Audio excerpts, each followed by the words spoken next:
Bonjour à tous, je suis Pascal Gau, je suis expert certifié par Adobe sur Adobe Premiere Pro CC. Dans le cadre de la formation Adobe Premiere Pro CC 2019, les fondamentaux, qui regroupe 12 chapitres, nous allons aborder les chapitres 1 et 2 d'une durée d'environ 1h10. Dans le chapitre 1, nous allons découvrir Adobe Premiere Pro CC, nous allons lancer l'application et découvrir son interface et les espaces de travail. Nous découvrirons aussi le panneau projet et le moniteur source, la timeline et le moniteur programme. Dans le chapitre 2, nous parlerons de la préparation et de l'organisation des médias. Importer des médias avec l'explorateur des médias, importer à partir d'une carte SD, organiser les médias, créer du chutier, bref, manipuler les médias, copier, bouger, supprimer, et puis faire des recherches, et enfin les métadatas. Alors, sans plus attendre, commençons.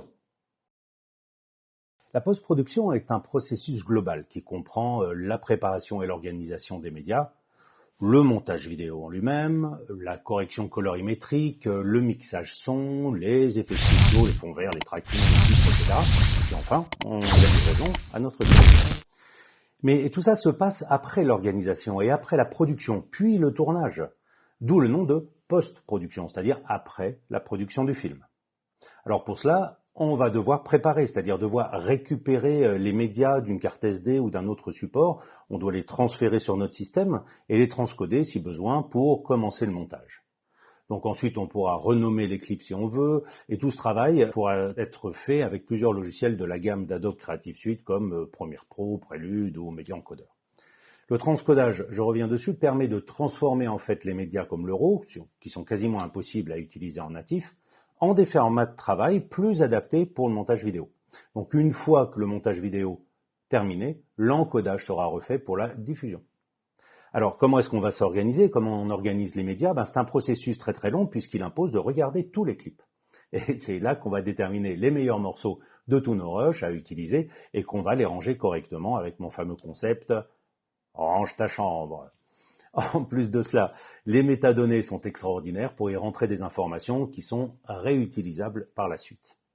Alors le montage vidéo, au début du montage, ça risque d'être un vrai bazar puisqu'il y aura beaucoup d'essais, beaucoup d'erreurs, mais c'est ce qui va nous permettre de créer notre ours, c'est-à-dire de créer le scénario brut qui servira de ligne directrice pour le montage. Alors c'est génial parce que c'est la première étape où l'on verra se dessiner ce que sera notre film, mais il reste beaucoup de choses à faire. Même si cette première ébauche est un montage assez brut, si vous avez besoin de retour de personnes extérieures au projet, il faut essayer de rendre ce montage le plus propre possible pour leur permettre de rendre un avis le plus objectif possible sur le fond et non pas sur la forme.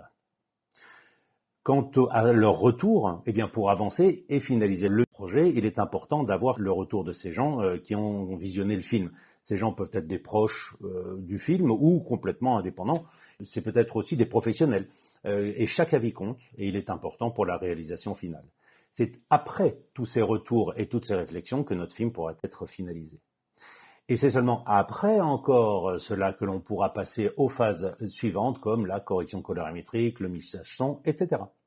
Enfin, on exportera et on diffusera. C'est seulement après toutes ces étapes qu'on pourra le faire. Et on pourra le faire soit dans Premiere Pro ou grâce à Media Encoder sous forme de fichiers vidéo, de partage pour le web, de projection lors d'événements, mais pourquoi pas aussi de DVD, de Blu-ray ou beaucoup d'autres possibilités. Et c'est en fonction de cette diffusion que vous choisirez dans Media Encoder le bon format, le bon codec et la bonne résolution à utiliser. Et n'hésitez pas à vous mettre en relation avec votre diffuseur pour avoir ses propres caractéristiques techniques spécifiques à appliquer. Donc voilà, la boucle est bouclée, votre film est terminé, il existe, il est visible. Bravo!